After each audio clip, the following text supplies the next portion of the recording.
Zdravím drobných vinohradníkov a vinárov. Počas celého roku sme sa snažili dopestovať čo najkvalitnejšiu surovinu a najlepšie hrozno pre výrobu našich vín. Tento vinohradnícky rok 2025 máme za sebou. Prišiel ten deň, na ktorý sa všetci veľmi tešíme, ja sa teším osobne. Prišlo kopu priateľov, prišli rodinní príslušníci, stretli sme sa tu celá rodina a ideme pozberať plody celoročnej práce. Tento ročník 2025 je surovina, vysoko kvalitná, hrozno je zdravé a očakávam, že aj vínka, ktoré z tohto hrozna dorobíme, budú výborné. Neviem, či som si to vymodlil, alebo čím to je. Po včerajšej horúčave u nás bolo strašne teplo, okolo vyše 34 stupňov Celzia.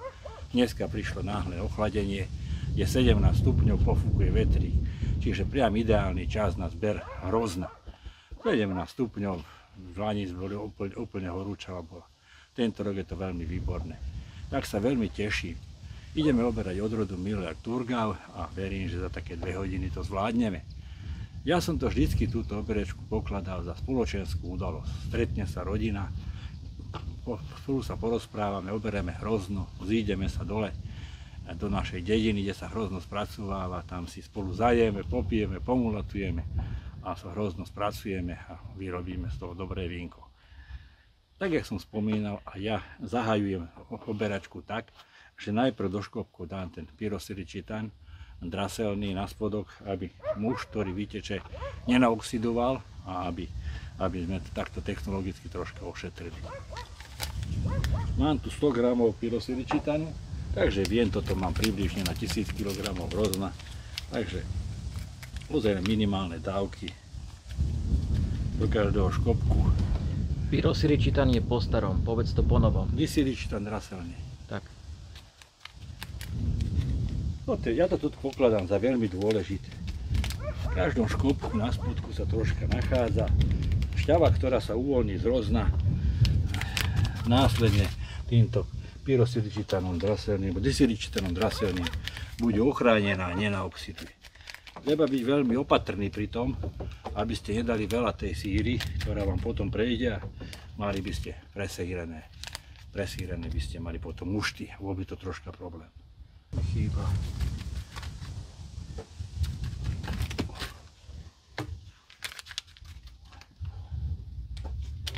Surovina je veľmi kvalitná.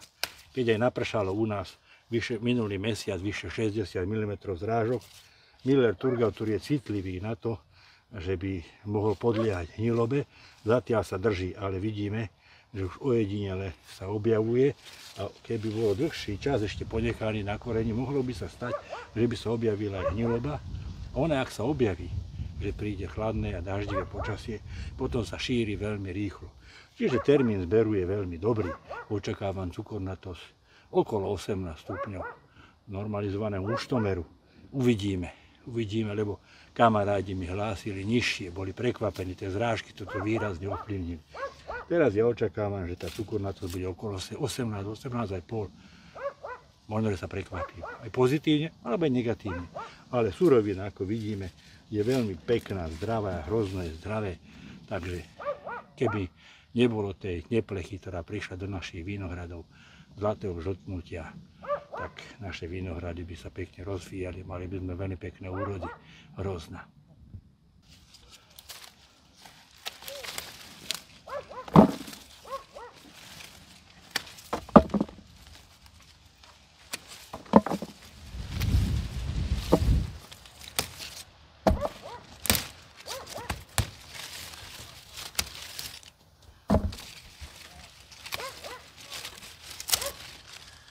Že sa po tom daždivom období prichádza pleseň na naše hrozno. Müller, vieme, že je na to špeciálne citlivé. Môžeme vidieť na tomto obrázku. Bolo to uprostred strapcov, taká veľká gúča strapcov a pleseň šedá sa začína síriť zo stredu. Zo stredu, čiže vidíme, že najvyšší čas oberať, lebo aj dneska je také chladnejšie počasie, nie je suchšie.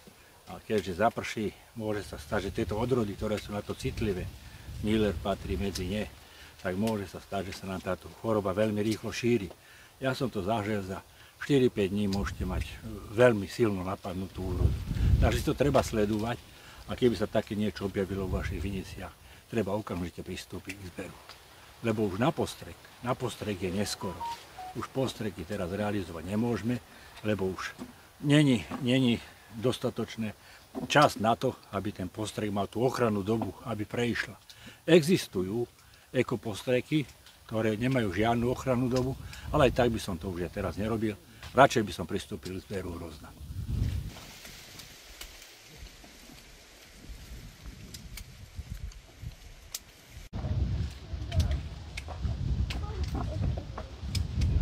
Mirino, čo si, kde si? Kde robíš teraz?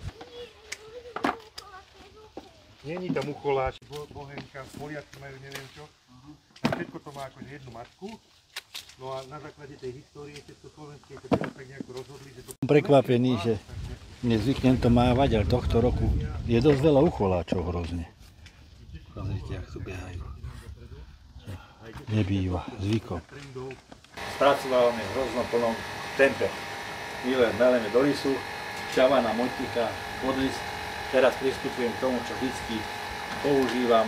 2 prípravky mám pripravené. Tu mám seporit na odkalenie muštu a tu mám moželakin. Pridám do kadi pod lisom, dobre premiešam. Takto je to postupne prečerpávané táto šťava do nádrží. V tej nádrži sa to už premiešala a keď nádrž doplním doplná, a potom ešte premiešam čerpadlom a nechám 12 až 24 hodín sedimentu. Surovina je veľmi zdravá, poškodenie je do 1%, veľmi kvalitné hrozno. Ešte som nemeral analytické parametre, cukor na to za pH, ale za chvíľu budem, keď načerpáme plnú nádrž a potom dá vedieť, aké boli analytické parametre. Veľmi sa teším tomu počasiu, nízka teplota, chladné počasie, zastudené spracované hrezno, veľmi ideálne podmienky dneska na spracovanie daného hrozna. Verím, že aj analytické parametre budú dobré.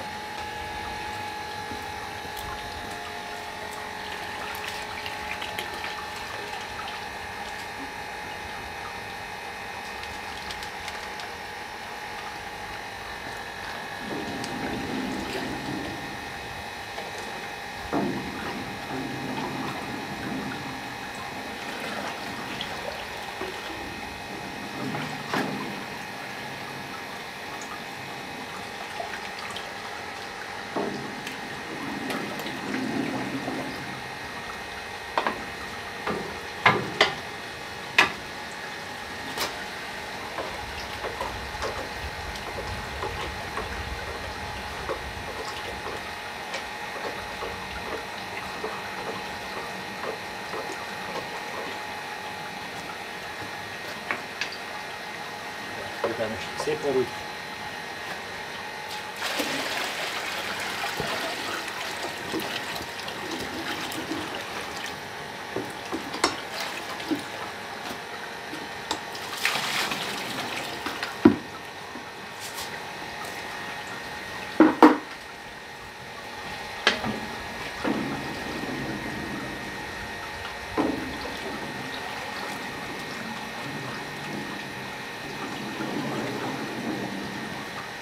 Dobre som to premiešal aj v kadi pod lisom, čerpadlom sa to tlačí do nádrži a ešte v nádrži to premiešam a zajtra odkladím.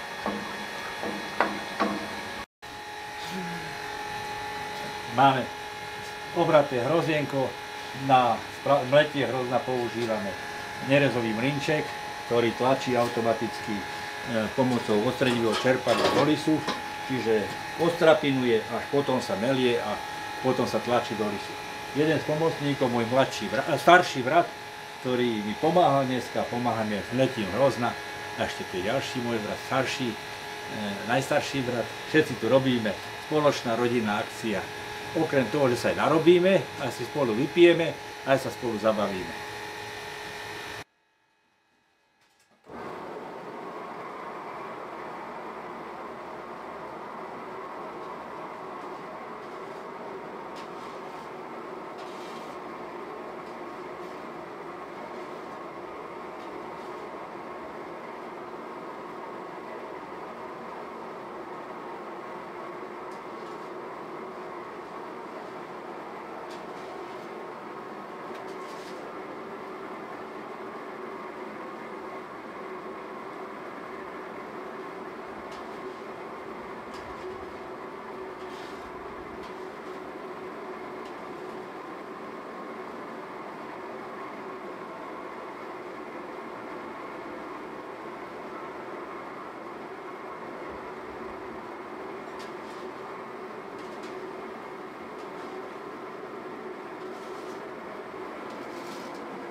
zdravá surovina hrozna, vinohradníkom doporučujem maceráciu. Závisí to od technológie. Ja keby som chcel macerovať, musel by som leť do nerezových kadí a potom z tých kadí by som musel to hrozno premiestniť do tohto lisu. Teraz robím tak, čerpám porad z mlynčeku do lisu. V mojom prípade tá macerácia prebieha asi tak na 30%. Tuto to prakticky vidíme, lebo šťava odteká, určite množstvo šťavy ostáva s týmto hroznom, ale to je tak na 30%, možno 25-30%. Takže i moja technológia mi tú maceráciu menej umožňuje robiť, lebo by som sa musel o mnoho viacej narobiť. Je potešujúce tohto roku, čo ma potešilo, že aj napriek tomu, že mi vypadlo, ako som spomínal v minulých videách, do 30 štepov, tak úrodu mám takú istú, jak som mal v lani. Dá sa povedať, že skoro presne na kilogram, pár kilogramov menej. To, čo zobrali si napríklad tí moji oberači. Takže presne tá úroda bola taká istá, čiže množstevne všetci, ktorí budeme o tom pozerať, aké úroda, tak keď vám nevypadli štepy v porovnaní s lenajším rokom, nemáte úbytok, tak by ste mali mať približne o takých 10 až 20% vyššiu úrodu. Tak to vyzerá vlastne v mojom prípade, by to tak vychádzalo. Takže toľko do tejto technológie. Ja sa potom, aby som túto maceráciu, ktorú nemôžem tak úplne robiť v tomto prípade, dalo by sa, že by som si dal nejakú fóliu a tak, aby som zamedzil odtoku tej šťavy, aby to čo najdlhšie tu ostalo v tomto.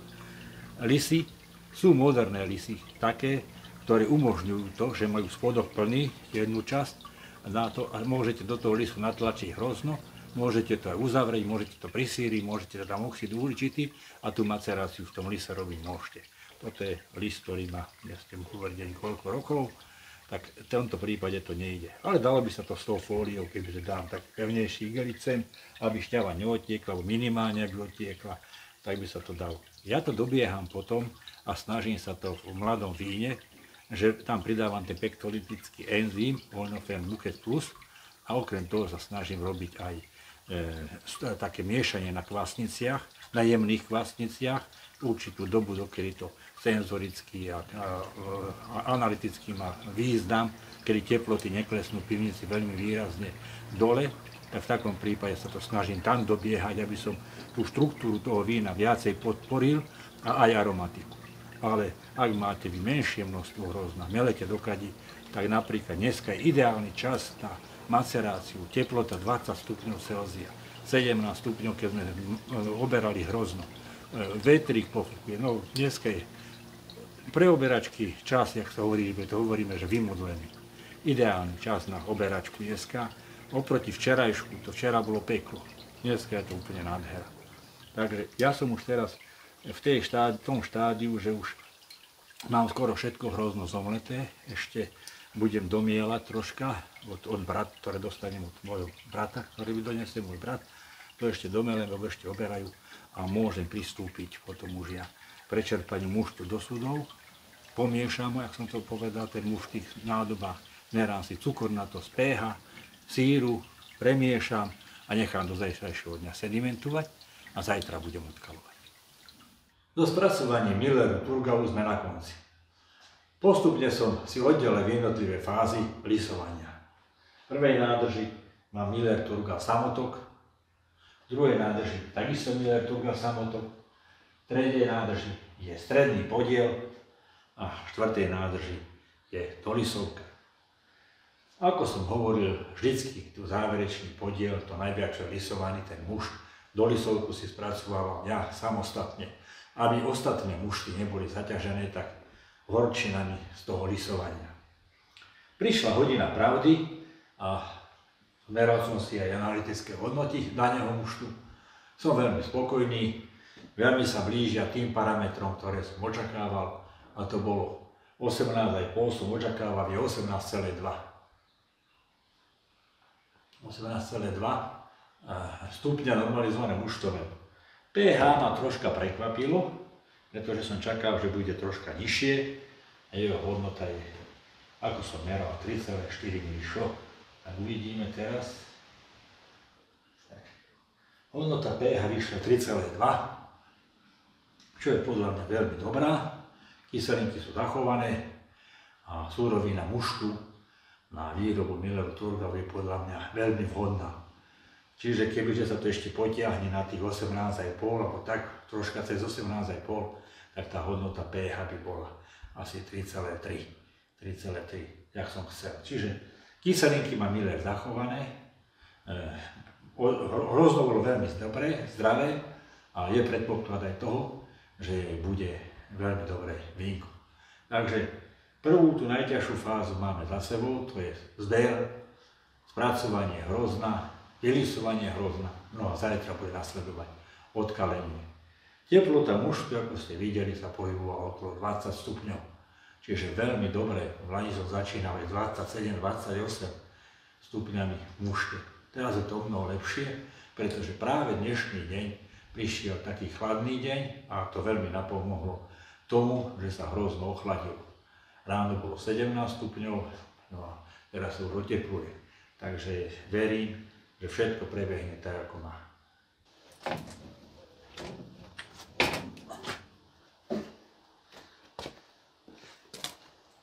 Lisovka je ukončená. Bola kedy, keď som ešte robieval v vinárskych závodoch na piestových lisoch HHL-kách 3000, hovorili, že keď sa takéto hrudky tvoria, už v vylisovanom matolíne, takže už to lisovanie je akože dobre postačujúce, lebo potom by mohlo dôjsť zapečeniu koláča. Bolo by to veľmi pracné odtiaľ dostať. Ja som ukončil lisovanie, idem teraz vysypať matolínu a túto potom ja dávam do záhrady, kde si ju neutralizujem s vápnom a používam ju ako kompost. To je všetko na dneska. Chcel by som všetkým drobným vinohradníkom a vinárom poďakovať za pozornosť a popriať a nech sa aj vám tak darí, aby ste boli spokojní s týmto ročníkom, ako som ja. Požadovaná cukornatosť, dobré pH, zdravá surovina, aby sme vyrobili dobré vínka. Ešte raz ďakujem.